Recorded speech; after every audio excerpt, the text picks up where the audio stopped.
Hello, good evening. आप सबको अपने प्रोग्राम में खुश आमदीद कहती हूँ। सबसे पहले अभी तक की ताज़ा तरीन सबसे बड़ी खबर, और वो ये है कि इमरान खान पर हमला करने वाले मुलजिम नवीद को बाकायदा तौर पर ऑफिशियली अरेस्ट कर लिया गया है। गिरफ्तारी हो गई है, लेकिन रात भर बहुत ज़्यादा अफवाहें उड़ती रहीं, रूमर्स गर्दिश करती रहीं, अफवाहों का बाज़ार गर्म रहा। और उसकी वजह ये हुई कि पीटीआई ने काफ़ी रास्ते बंद कर रखे हैं, ब्लॉक कर रखे हैं, जगह जगह पर एहतजाज हो रहा है। तो खबरें ये चल रही थी कि आज कुछ भी हो सकता है। हमने इंतज़ार किया, हमने कहा जनाब जब कुछ हो जाएगा तो क्यों ना एक ही बार वीडियो कर दी जाए। पहले हम ये बताएं कि कुछ होने वाला है, ये खबर चल रही है, फिर हम जब वो कुछ हो जाए तो फिर हम आपके पास आएँ और हम आपको आकर ये बताएं जनाब ये हो गया है, वो जो कुछ होना था वो कुछ हो गया। तो ऐसा कुछ अभी तक तो नहीं हुआ, लेकिन जो खबरें थीं और खबरें हैं वो ये है कि इमरान खान और सिक्योरिटी इस्टेब्लिशमेंट के बीच जो टकराव चल रहा है वो अब उस नहज पर पहुंच चुका है कि जहां पर किसी भी वक्त कोई इमरजेंसी भी लग सकती है और मार्शल लॉ भी आ सकता है। तो इसी तरह के कुछ रूमर्स जो हैं वो पूरी रात गर्दिश करती रही, लेकिन ये बात अपनी जगह पर सही है कि कई जगहों पर रास्ते बंद हैं। जो मेन रोड्स हैं, शाहराहें हैं बड़ी, जहाँ से ट्रक भी ट्रैवल करके दूसरे शहरों में जाते हैं प्रोडक्ट्स लेकर, जिस तरह के पेशावर मोटरवे और इस तरह की सारी सड़कें ब्लॉक हैं, जिसकी वजह से ट्रकों की एक लंबी कतारें हैं जो वहाँ पर खड़ी हैं लाइन में, और इसकी वजह यह है कि उनके गुजरने का रास्ता नहीं है। तो वो जो प्रोडक्ट्स लेकर जा रहे हैं, बेशक वो खाने पीने की अशिया जो भी है वो उसी तरीके से है। तो इस वक्त ये एक अनारकी की सी सूरत हाल, इस सिचुएशन ये तो है। लेकिन जो गिरफ्तारी हुई है वो गिरफ्तारी हुई है एफआईआर के रजिस्टर होने के बाद। 5 दिन के बाद इमरान खान जो एफआईआर रजिस्टर करवाना चाहते थे वो एफआईआर दर्ज कर ली गई। लेकिन वो कैसे दर्ज की गई, उसके लिए सुप्रीम कोर्ट को ऑर्डर करना पड़ा। सुप्रीम कोर्ट में chief justice of Pakistan justice Umar Ata Bandial ने ऑर्डर किया आईजी पंजाब को कि अगर आपने 24 घंटों के अंदर एफआईआर ना दर्ज की तो आपके खिलाफ मैं सुमोटो नोटिस लूंगा। इसके बाद आईजी पंजाब के घबराने का वक्त आ गया, तो फिर उन्होंने सोचा कि अब क्या किया जाए। उसके बाद फिर चौधरी परवेज़ इलाही पंजाब, आप जानते हैं। अच्छा ये देखिए आप कि ये जो एफआईआर रजिस्टर ना होने का सारा ब्लेम है वो किसी के ऊपर नहीं, यानी आप अगर ये समझ रहे हैं कि हुकूमत ऐसा कर रही है तो ऐसी कोई बात नहीं है। इसकी वजह यह है कि पंजाब में जो गवर्नमेंट है वो इमरान खान की है। और दिलचस्प बात यह है कि अभी कल के रोज़ इमरान खान और चौधरी परवेज़ इलाही में मुलाकात हुई और ये पता चला कि लंबी मुलाकात हुई, डिस्कशन हुई, और उस मीटिंग के बाद चौधरी साहब जब बाहर निकल कर गए हैं और इमरान खान भी जब आकर उन्होंने कोई टॉक वगैरह की तो उससे लग नहीं रहा था कि वो कोई नाराज़गी है या उन्होंने ऐसी कोई बात नहीं की।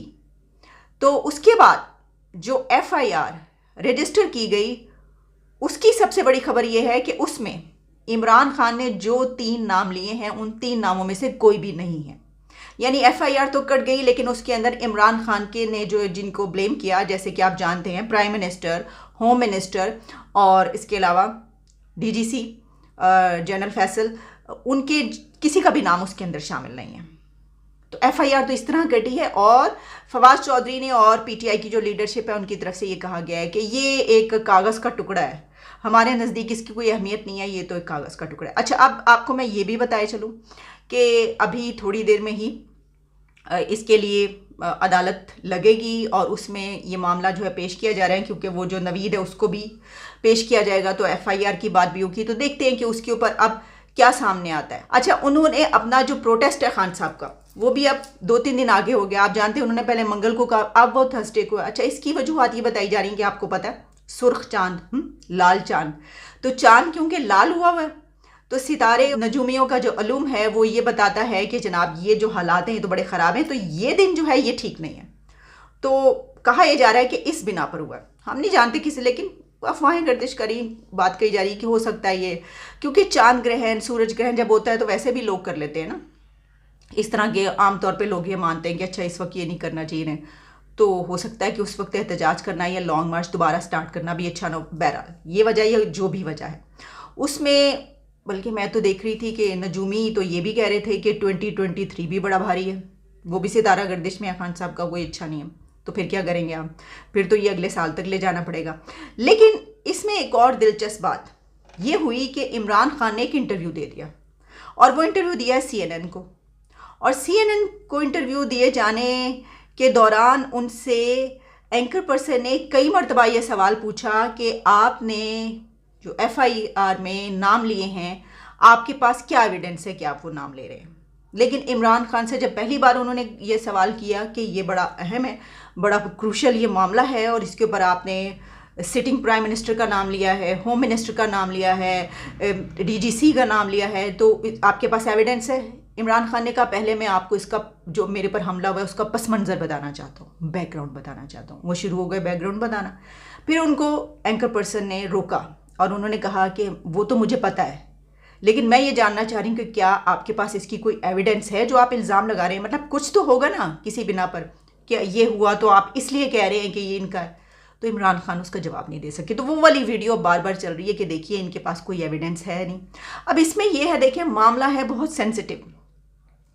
वैसे तो अगर आप यानी लॉजिकली देखें, आप इसको वैसे देखें इस बात को कि कानूनी तौर पर अगर कोई भी FIR दर्ज करवाना चाहता है, चाहे वो कोई एक आम बंदा हो या कोई फॉर्मर प्राइम मिनिस्टर हो या सिटिंग प्राइम मिनिस्टर हो, उसकी FIR रजिस्टर हो जानी चाहिए, उसमें बेशक जिसका मर्जी नाम। लेकिन इसी के साथ साथ ये भी है कि ये भी कहा जाता है ना कि आप किसी पे जब करवाते हैं कोई केस तो पूछा जाता है कि किस बिना पर आप कह रहे हैं, आपके घर में आया है, उसने हमला किया है, आपको कहीं पर मारा है, ये किया है, वो किया है, आप कैसे ये इल्ज़ाम लगा रहे हैं वगैरह वगैरह। लेकिन प्रॉब्लम ये है कि ज़ाहिर है इतना बड़ा हाई प्रोफाइल केस में वो कोई इस तरह की फौरी तौर पर एविडेंस तो नहीं बता सकते, चलें अगर ये भी समझ में आ गई बात। लेकिन इसमें ये भी तो एक बात है ना कि हम ये तो जानते हैं कि पाकिस्तान में जिस तरह के नाम उस FIR में हैं, चले मैं कहती हूँ वो प्राइम मिनिस्टर और होम मिनिस्टर के तो कोई है ही नहीं ना, आप समझ लें। वज़ीर आज़म और होम मिनिस्टर का नाम तो कहीं पर भी किसी भी जगह पर कट सकता है पाकिस्तान में, कोई मसला नहीं है। सिविलियन नाम जो है वो तो, लेकिन उसमें एक ऐसा नाम है कि जिसके लिए स्टैंड ले लिया गया है कि नहीं ये नाम नहीं जाएगा। तो चीफ जस्टिस ऑफ पाकिस्तान के कहने पर भी जो FIR कटी है उसमें वो नाम, तीनों नाम नहीं है। तो हमने कहा लो भाई FIR तो कट गई लेकिन नाम उसमें, अब देखते हैं कि इसके ऊपर क्या होता है। लेकिन ये मैं आपको बता दूं कि ये एक बड़ा केस इसलिए कि तारीख में ये लिखा जाएगा कि Imran Khan former prime minister पे ये हमला हुआ और उसमें ये नाम जो हैं वो उन्होंने लिखवाए थे, नहीं लिखे गए। जैसे अब हम पढ़ते हैं ना भाई, इसी बिना पर तो उन्होंने शेख मुजीब और ये वाली बातें कुछ की ना, जैसे हम पढ़ते हैं तारीख, ठीक है, उस तारीख में हमें क्या मिलता है कि मशरक़ी पाकिस्तान के दौरान ये हुआ, फिर उसके बाद ये हुआ, ज़िया के दौर में हुआ, वो सब कुछ सामने, तो इस तरह ये भी लिखा जाएगा। तो मैं ये समझती थी कि ये उनके हक में थी बात, अगर वो जाने देते हाँ ठीक है जी काट दें, हम तो क्लियर हैं, हमें तो कोई मसला ही नहीं, आप काटना चाहते हैं आपको एविडेंस देना पड़ेगा। क्योंकि अगर इमरान खान ने अभी एविडेंस नहीं दिया, उनके पास नहीं है अभी, तो वो किसी एंकर पर्सन को कन्नी कतरा के निकल सकते हैं पतली गली से, कोई मसला नहीं है। लेकिन जब अदालत में ये मामला चलेगा तो उस वक्त उनको एविडेंस पेश करना पड़ेगा, और जब उनके पास कोई एविडेंस ना हुआ, अगर उनके पास कोई एविडेंस ना हुआ तो फिर उनके ऊपर ये मामला उलट जाएगा। अच्छा, ये मुझे हैरत है कि जो अपना नाम ना लाने की वजह से उन्होंने नाम निकलवा दिए इसमें से या 5 दिन तक, तो उनको ये बात मेरा ख्याल है कि समझ में आ जानी चाहिए थी कि FIR तो ये तो मामला उल्टा इमरान पे पड़ेगा, क्या एविडेंस देंगे वो मुझे बताइए सिवाय इल्ज़ामात के। यहाँ पे तो यानी कत्ल होने के बाद बड़े बड़े जो हाई प्रोफाइल कत्ल हैं उसमें क्या एविडेंस अभी तक मिल सकी, तो इमरान खान के पास क्या एविडेंस होगी। तो मैं समझती हूँ कि ये तो इमरान खान के ऊपर मामला पड़ेगा, एविडेंस उनके पास कोई नहीं होनी। लेकिन ठीक है, चलें, ये मैंने आपको यहाँ तक बता दिया जनाब। अब जो है ना मैं आपको एक और ख़बर बताती हूँ, और वो ख़बर ये है, इसी से जुड़ी हुई है। वो कैसे है ख़बर? तो ये है कि MBS पाकिस्तान तशरीफ़ ला रहे हैं, ठीक है। अब MBS का पाकिस्तान आना कोई हैरानी की बात भी नहीं है, लेकिन कोई ऐसी कोई ये भी बात नहीं है कि वो हर साल आते हैं, तो इस साल भी उन्होंने आना। पिछली हुकूमत में वो आए थे इमरान खान का। तो एक तो ये कि हर हुकूमत ये चाहती है, और फिर ये कि पाकिस्तान के बड़े अच्छे ताल्लुकात सऊदी अरेबिया से, और ख़ास तौर पर PMLN की गवर्नमेंट के तो बहुत अच्छे ताल्लुकात, इसलिए कि जिस वक्त नवाज शरीफ उनको निकाला गया था तो उस वक्त को हुआ था, तो उसके बाद वो एक अरसे तक वो और उनका पूरा ख़ानदान सऊदी अरेबिया में उन्होंने रिफ्यूज हासिल किया था, और वहाँ पर वो साल रहे थे। तो वहाँ पर उनके बहुत ही अच्छे ताल्लुकात थे, इस बिना पर ठीक है जी वो आएंगे। लेकिन इसमें एक और बड़ी अहम बात ये कही जा रही है कि MBS का इस टाइमिंग में आना, आपको पता है ना कि ज़िंदगी में और दुनिया में जो टाइम एंड स्पेस है वो सब कुछ है, ठीक है। आपके पास टाइम भी होना चाहिए, आपके पास स्पेस भी होनी चाहिए। यानी ये तो मैंने वैसे ही आपको कह दिया, लेकिन जो टाइमिंग है वो कहते हैं कि बड़ी इंपॉर्टेंट होती है कि आपने किस टाइम पर क्या चीज़ हिट की है कि वो काम आपका हो गया। अगर वो टाइम गुजर जाए, अच्छा टाइम कहते हैं ना, गुजर जाए तो फिर तो हाथ मलते रह जाओगे, कुछ नहीं मिलेगा। तो एमबीएस का इस टाइमिंग में आना ये सवाल खड़ा कर रहा है कि क्या एमबीएस पाकिस्तान इसलिए आ रहे हैं कि ये जो कशीदगी दो फरीकों में, और ये जो दो फरीक मैं आपको कह रही हूँ ना, इसमें से आप हुकूमत तो निकाल ही दें। मैं ये समझती हूँ कि इस वक्त शहबाज शरीफ को तो बैक सीट पे बैठ के मज़े लेने चाहिए। वो जो कुछ कर रहे हैं, बल्कि वो कर रहे हैं इस तरह, बड़ा इंजॉय करें। वो जहाँ पर भी जा रहे हैं ना, बड़े वो विजिट्स कर रहे हैं और उनको कोई फिक्र नहीं। वो बस चाइना पहुँचते हैं तो कह देते हैं, सिर्फ ट्वीट करते हैं इन बीजिंग, फिर कहीं और पहुँचते हैं तो वहाँ पे लिख देते हैं बस यहाँ पे पहुँच गया हूँ। यानी बड़े आराम सुकून से वो चल रहे हैं। इसकी वजह क्या है? इसकी वजह ये कि जो दो फरीक इस वक्त बन चुके हैं ना, और इमरान खान ने बनाया, वो तो ऐसे ही चोर डाकू लुटेरे वो वाला कर रहे हैं, वरना उनका जो मद्दे मुकाबिल है वो आप जानते हैं। जो लड़ाई है इस वक्त वो स्टैब्लिशमेंट और इमरान खान के बीच चल रही है। बल्कि 2-3 लोगों के अब सुनने में आया है कि उन्होंने 2 नाम और भी शामिल कर दिए उसके अंदर। ठीक है जनाब, वो ज़रा नाम पक्के हो जाए तो हम वो अपने प्रोग्राम में नाम ले लेंगे। जिस तरह एक नाम पक्का हो गया तो हमने अब उसका नाम ले लेते हैं, तो और भी हम ले लेंगे। लेकिन अब लड़ाई जो है ना वो इनके बीच है, खान साहब की और इनके बीच है। तो एमबीएस आएंगे तो हो सकता है हुकूमत उनको कहे, और ये कि बड़े अच्छे उनके ताल्लुकात आर्मी चीफ के साथ अभी जो इस वक्त हैं, गो के अभी कुछ दिन की बात है, तो चंद दिन के बाद वो चले जाएंगे। लेकिन कहा जा रहा है कि वो, अच्छा अब 21 नवंबर है उनकी आने की डेट।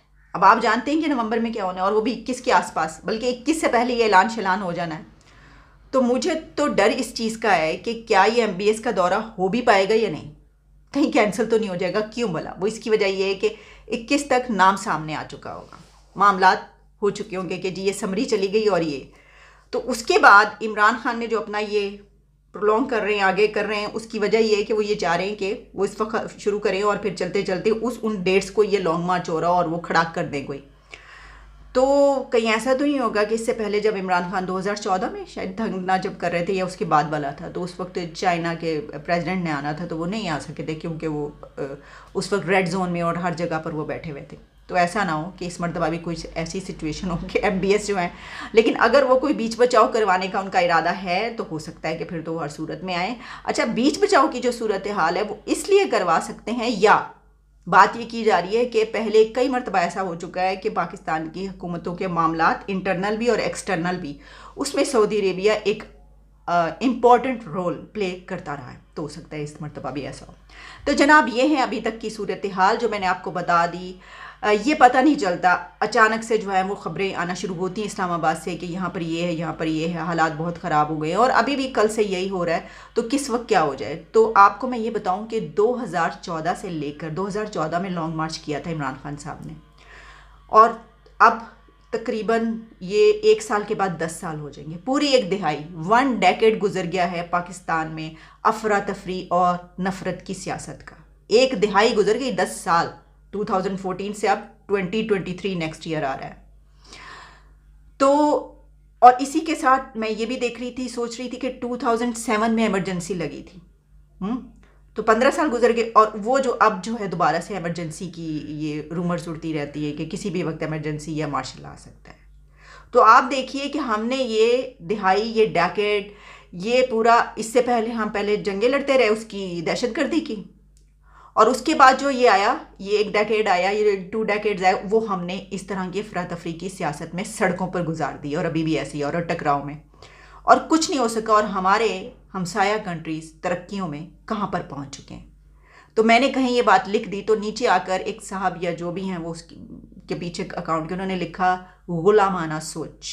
यानी अगर हम ये बात करेंगे कि देखें ये क्या हो रहा है कि दुनिया तरक्की के उस पर कहाँ पहुँच गई इन लास्ट 2 डेकेड्स में, और हम कहाँ पर खड़े हैं। हमने पूरा 1 डेकेड लड़ाई में गुजार दिया और उसी में जंगजू बन के हम अब अफ़गानिस्तान में जिस तरह जंगें चलती हैं उस तरह खड़े हैं। तो इसके ऊपर आकर लोग ये कहेंगे कि ये गुलामाना सोच है। तो इसके पर इसका मेरे पास कोई जवाब नहीं है। चलें, इजाज़त दें, दोबारा मुलाकात होती है। Take care and good bye.